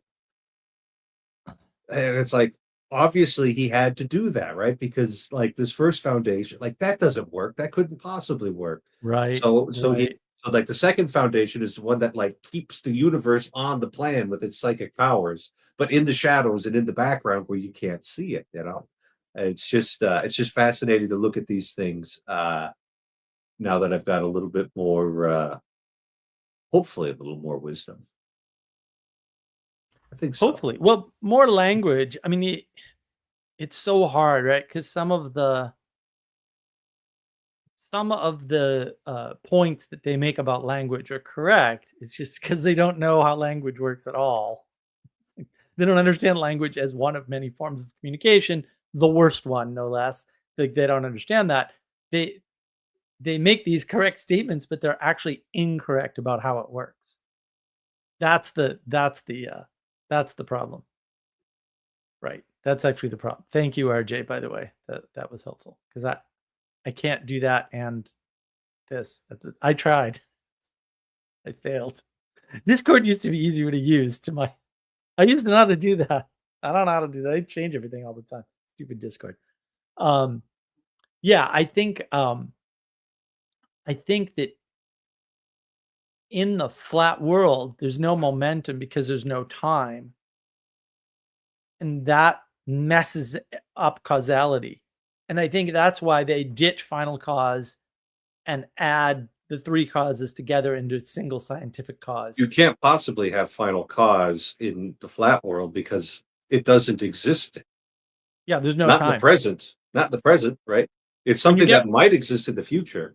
you have to have asymmetrical time, Right. right? Because the past has to be unchanging and the future has to be malleable. And you see this trope in science fiction all the time, especially when they do the time loop bullshit. It just bothers me. But because it's hard. Because like if you get a really good author, there's classic Star Trek. There's that Arch of Time episode, the famous one, right? Like City on the Edge of Forever. City on the Edge of Forever. Thank you. Yeah, that's As you great. can see, my friend is Chinese. Exactly. Exactly. He got his ears caught in a rice picker. Yeah. Just like what? But Oh, it was William so Shatner well didn't always done. remember all the lines.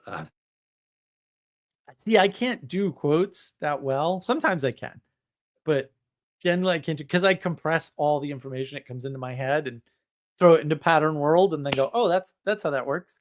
And then that usually gives me insights into how all kinds of other things work at the same time. And for some reason that doesn't overwhelm me at all. But put me in a concert and I get completely overwhelmed in about 4 seconds. That's why I don't go to concerts very often. Occasionally. Oh man, Rick Wakeman was supposed to be playing in Richmond tonight, Really? Oh, but wow. he had to cancel his U.S. tour because he had to do a surgery, which is a problem with listening to all these rock stars from the 1970s. You know, they're in their 70s now. Would you have gone? Oh yeah. I probably would have gotten a buddy to go with me. You know, Mm, like Rick Wakeman's not going to come to Fargo. Are you kidding? I should, if I'm going to be in this stupid city, I need to take advantage of it every once in a while. that's true. That's true. You might as well while you're out there, right? So is he gonna resurrect the tour or? So the people I hadn't bought tickets. I'd found out about this like a week ago. The people said something's going to happen, but like, is there going to be any guarantee that I'm going to be anywhere near here? So they said your tickets are still good, but it's like, well, I'm not going to buy tickets unless I know when they've rescheduled it, and I will in fact be out here. But That makes sense. That makes yeah, sense. That's your boy right there, so you gotta see him if you yeah, can. since Chris Squire has gone on to his reward, so I won't be able to see him. The I d I bassist. I did that a few years ago. There was a band called Metal Church, which obviously is the best band ever. Actually, where's my thing? Um, and, I got to see them, and then they sent me this lovely card, which is all signed. See? Which is very nice. Yeah, I bought a T-shirt or something from them. I got a T-shirt from the Siemens Chapel in New Bedford, so that's it's my token from from the trip. The trip. That concert, so it was Metal Church wasn't the headliner, it was Dave Mustaine, and I was never a Mustaine guy, ever. Ever, ever, ever, ever. Like, he's a great, but my goodness, that guitar, the way he wow, that was mind-blowing. Because I don't particularly like his songs. Of course, when he was with Metallica, there's the best heavy metal album that could ever exist. Like, there's no one's ever going to come close to Ride the Lightning. It's not possible. That was Dave Mustaine, and he's that good. But he's terrible without Metallica. But by my estimation, I don't like him nearly as much. Social Commentary is awful. Like, his music's all right, but his guitar playing, just watching him, I was just mesmerized. Like, what the hell is this? And then a bunch of people, Suicidal Tendencies, some chick band, heavy metal chick rockers from outside of LA, um, Armand Armath, which is great. They were great. They come out on stage with a Viking longship and they're singing on the Viking longship and stuff. And I'm like, what the hell is this? This is awesome. I love these guys. And they've got drinking horns and they're drinking out of the drinking horns. I'm like, I must have drinking horns. It was Yes, great. you could have some San Pellegrino out of that, huh? Absolutely, absolutely. Drinking horns for everyone. Yeah, no, it was cool. And then I found out that had I gotten pit tickets, which I wasn't gonna get because that's my days of being in a pit are long, long past me. Uh, the metal church came into the pit and like signed stuff, and I was like, oh, just a little. But I went on and ordered stuff from them and got a nice little thank you card. So I don't care. But yeah, concerts are not my I saw Pink Floyd back in the day. That was cool. I still don't think I've ever been to a better concert than Three Dog Night at Ribfest in like 2010 in Fargo. In Fargo? Really? Yeah. Yeah, at Ribfest, right? So like Ribfest, it's in the parking lot of the Fargo Dome. It's a good time, and they always bring in some bands, but it's not like a big venue and a big band and all of that. And Three Dog Night was there one night, and so we went, and you just had to pay for entrance into Ribfest, and the show was free after that. So the tickets weren't all that expensive, but that got it all. They had a lot of good songs, and like the dude was blasting out these high G's and A's, and he still sounded pretty good. So yeah, really enjoyed that show. A Yeah, long while ago. the best show I was ever at was at La Kermesse, which is the big French festival in Biddeford, Maine. And yeah, it was just great. It was a tent, we're under a tent and we are having a blast, an absolute blast at that show. So some of the best shows are in the smaller venues. I mean, that's if I was in the being a rock star business, I don't think I'd tour. Like, you people come to Fargo if you want to see me play music. Well, that's where all the money is. It's not in Yeah, records, it's in touring. That's how they make all their money.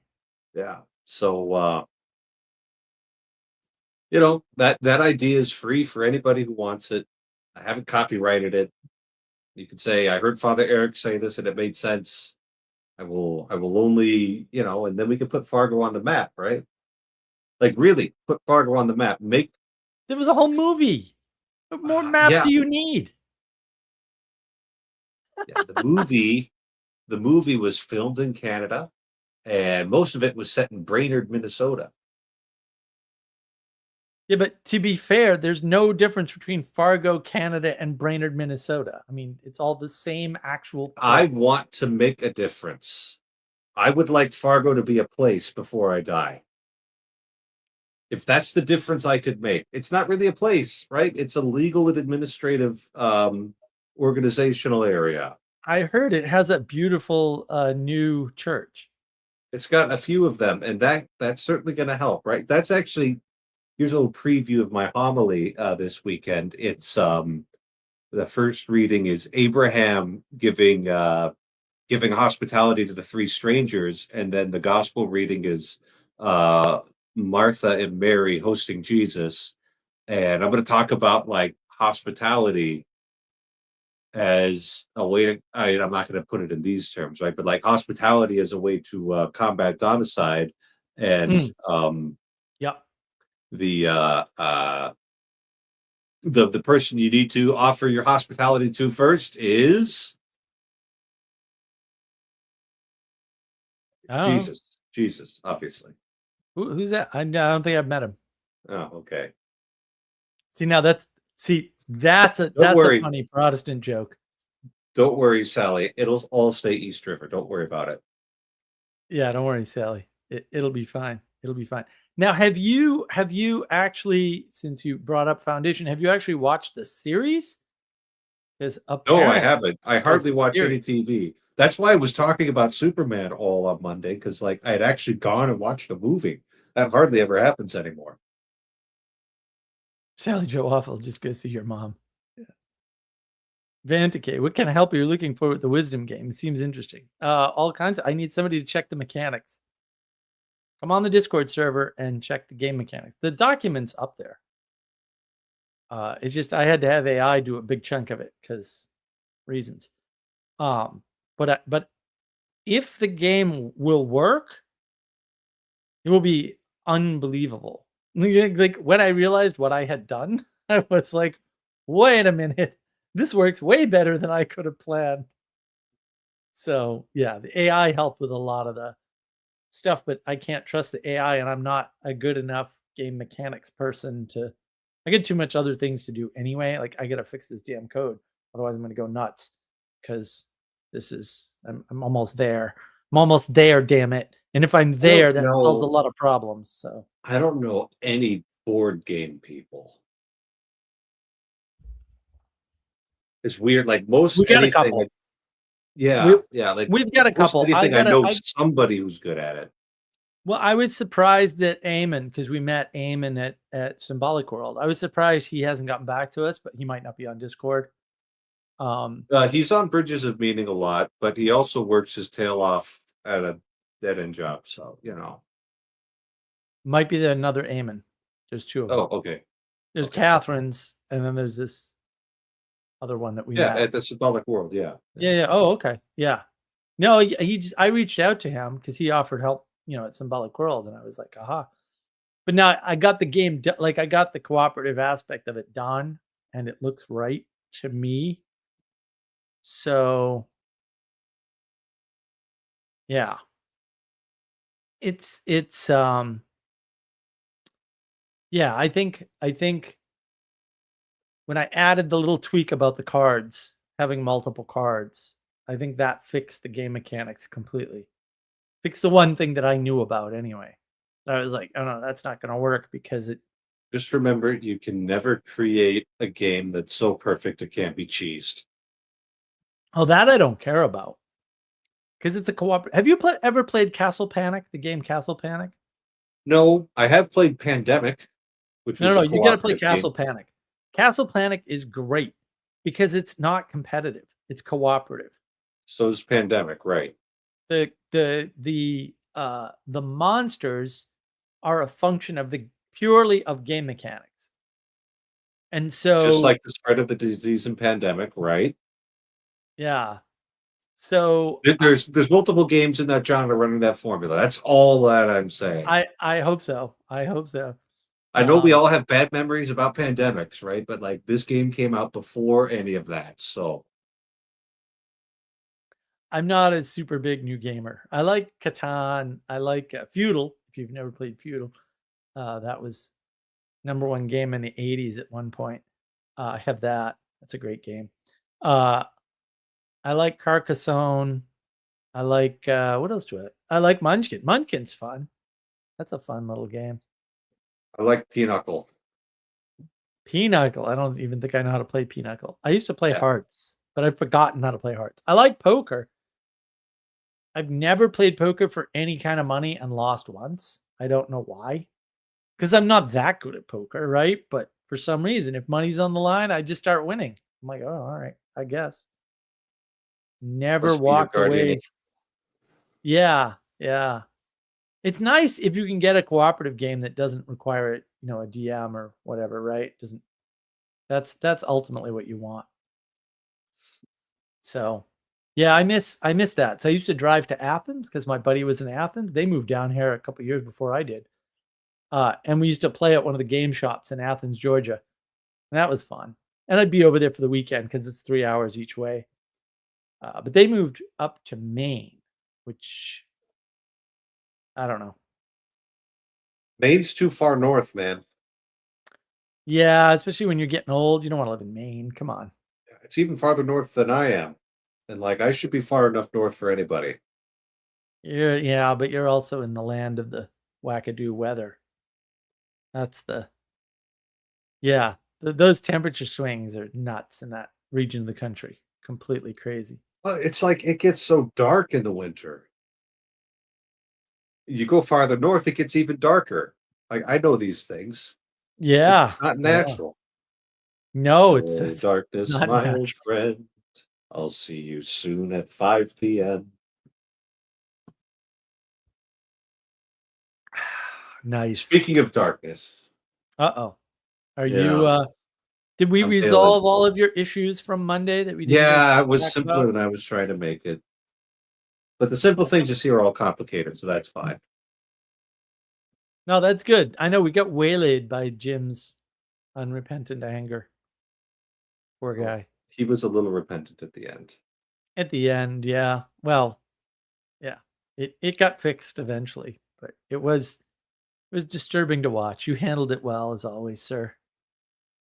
Yeah, yeah. Well, you got to use the mod powers.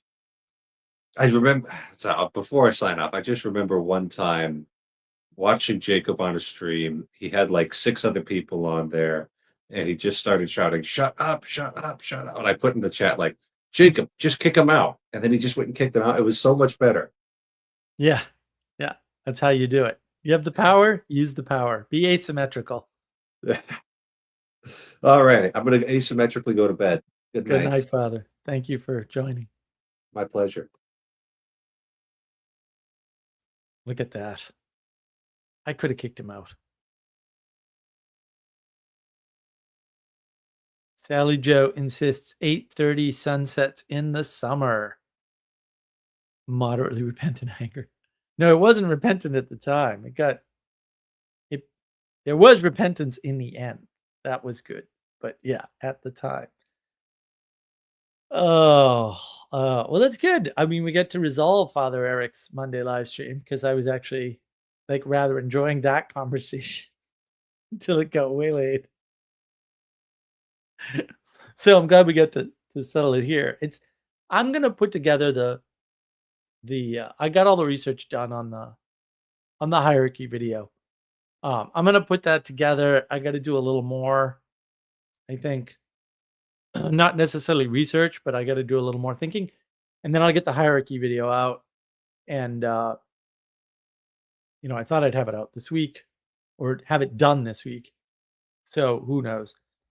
Maybe I'll have an awesome Saturday and I'll record like 3 or 4 videos and get that animation. The animation will get done soon. That's just one recording at this point because the animation itself is easy to string together. now that we have it. So that's all ready. That just needs narration and a little teaser video up front and stuff. So that's easy enough to do. And then, yeah, most of the work is going to be finalizing the workbook and planning the release of the book, which is right here. And we have copies going out to requisite peoples. Yes, join us, help us, so that we can help everybody else too. There we go. Do it. Sally says do it. Sally's in charge. Women point. So there you go. The pointing has happened. And yeah, like the problem with the flat world is this video game mentality thing. And I thought I had 3 video game world videos, but I don't remember. And they could be in the notes somewhere because who knows what I've noted down my notes. I write things down and I don't remember all the time. But yeah, I mean, I think again, the theme is this flat world. Once you see it, and I'm not. This is one of the things like when Jonathan Peugeot is talking about the collapse of the myth of World War II, and well, you need a flat sort of myth. That's true, right? So to some extent, it's not like you can avoid the flat world or avoid it universally or for everybody or something. But I think there is a way in which you can re-enchant the world for yourself, at least so that you see the flat world and the non-flat world. And then you don't make mistakes like arbitrarily using the word nuance, which I hate that word so much. It's another one of those words, right? They have a point. It's not wrong, but they're usually just pointing at more information or more details, right? Ixnon, how much for the book plus the workbook? We are working on pricing for that, sir. The layout has to get done, and we're not done with all the words yet because we're adding in a bunch of wisdom quotes, which was a new idea that we came up with on Thursday. So, although to be fair, I did all the work today, and now we have more edit. Now we have editing work. We have cutting to do. We have the base material for the quotes. I floated another idea past Castle. We have to get the layout done, so we need all the words, all the check boxes and forms to fill out and everything because the workbooks all fill in stuff. And then we're doing it spiral bound, I think. Can't make promises. And then we have to price it. Like I have to know how much that costs, right? And so I don't know what the bundle will look like, but I'll let you know. Don't worry. I'll let everybody know. We're going to do a soft launch in the summer, and then we're going to do the larger launch past Labor Day, and then you'll have all the information. But we will do a soft launch, right? And then if you want something particularly special, you can like let me know. I've got one of these that I promised to Pastor Paul, so he's going to get that via Joey, and that I shipped out today. So that's shipped. And then hopefully Pastor Paul will at some point. I have to ping him in September anyway. RJ, Mark of Wisdom Book Tour coming soon. Don't not the YouTube. We're talking about bookstore launches. So I don't know how realistic my compatriot in Pennsylvania is, who's doing our printing. Castle's really enthused. So we'll see what happens with bookstore launches. But we've actually talked tentatively about doing in-person bookstore events and stuff. So we'll see what that looks like. I don't know what that's going to look like.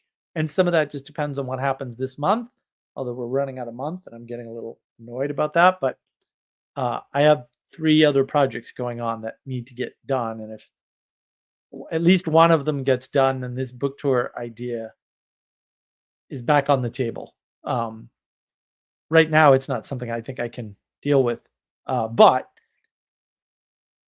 our printer really wants us to do it. So he's like, we could do this, and I'm like, can we though? I don't know if I can, but we'll see. We'll see if the small book tour happens.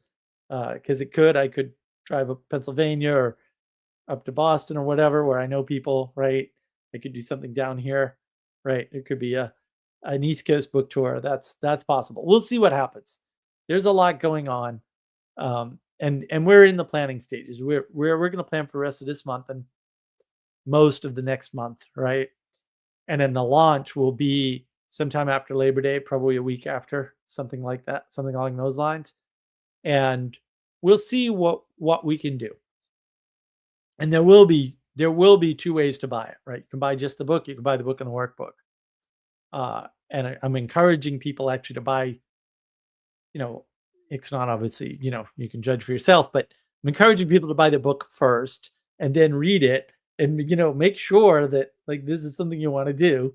And then if you're serious about it, buy the workbook to help you.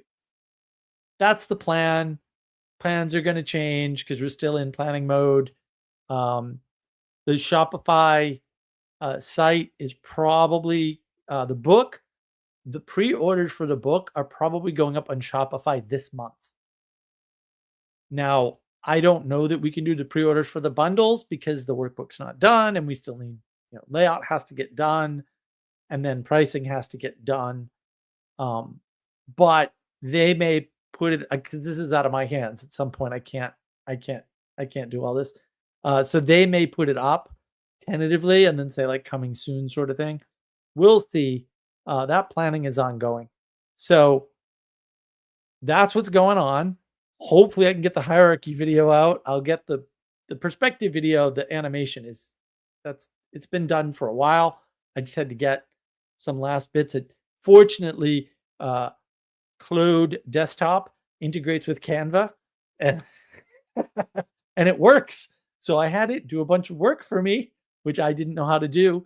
So that means I have all the pieces for the animation now because I have all the pieces strung together, except for the final video edit.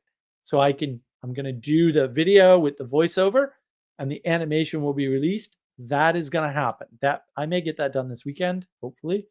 So that video will be done. And then I have to see about the hierarchy video, and then we'll see any other videos I can bang out.